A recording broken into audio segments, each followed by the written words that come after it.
RSS chief Mohan Bhagwat के एक बयान पर सियासी घमासान मचा हुआ है और अब इसमें राहुल गांधी भी शामिल हो गए हैं।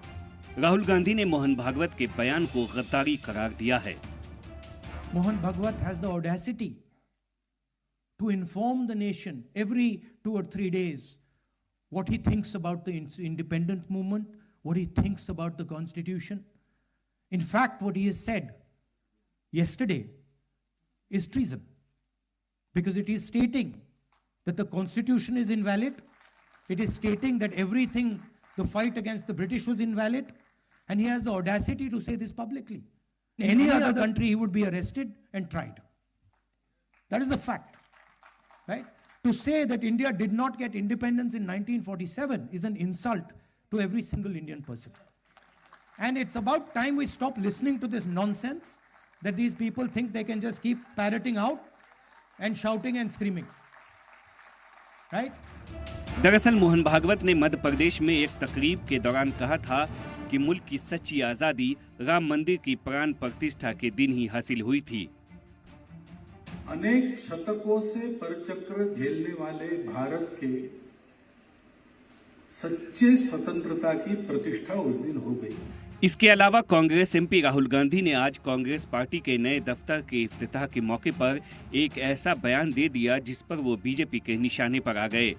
राहुल गांधी ने कहा कि हमारी लड़ाई बीजेपी आरएसएस के साथ इंडियन स्टेट के साथ भी है। Do not think that we are fighting a fair fight. There is no fairness in this. If you believe that we are fighting a political organization called the BJP, that we are fighting a political organization called the RSS, you have not understood what is going on. The BJP and the RSS have captured every single institution of our country.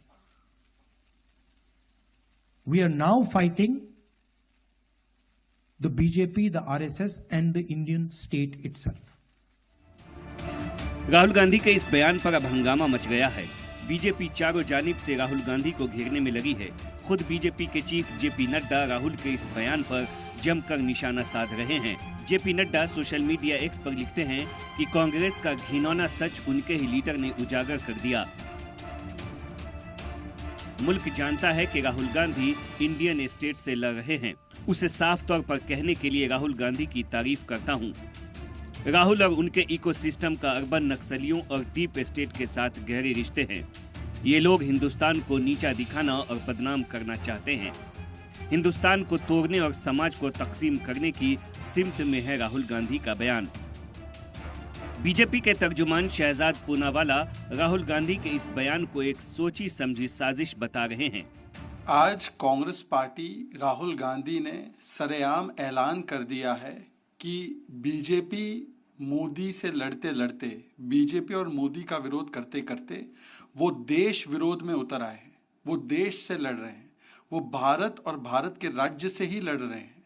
और ये कोई संयोग नहीं है, ये सोचा समझा प्रयोग और सोरोस द्वारा स्पॉन्सर्ड उद्योग बन चुका है। बीजेपी के हमलों का जवाब देने के लिए कांग्रेस भी पीछे नहीं रही। कांग्रेस के सीनियर लीडर सचिन पायलट और रंजीत रंजन ने राहुल गांधी के बचाव में क्या कुछ कहा, सुनिए। देखिए, आप सब जानते हैं संवैधानिक संस्थाओं को नीतिगत तरीके से जो कमजोर करने का काम केंद्र सरकार कर रही है, जो विश्वसनीयता होनी चाहिए निर्वाचन आयोग की, संस्थानों की, उसमें कमी आ रही है। तो हम चाहते हैं कि पारदर्शिता हो और जवाबदेही तय हो। अगर हम लोग को सवाल पूछते हैं सदन के अंदर, सदन के बाहर, उसके जवाब मिलने चाहिए। तो जो संस्थाएं हैं उनको निष्पक्ष, ट्रांसपेरेंट और क्रेडिबल होना पड़ेगा। इसमें गलत क्या कहा, बिल्कुल सही कहा।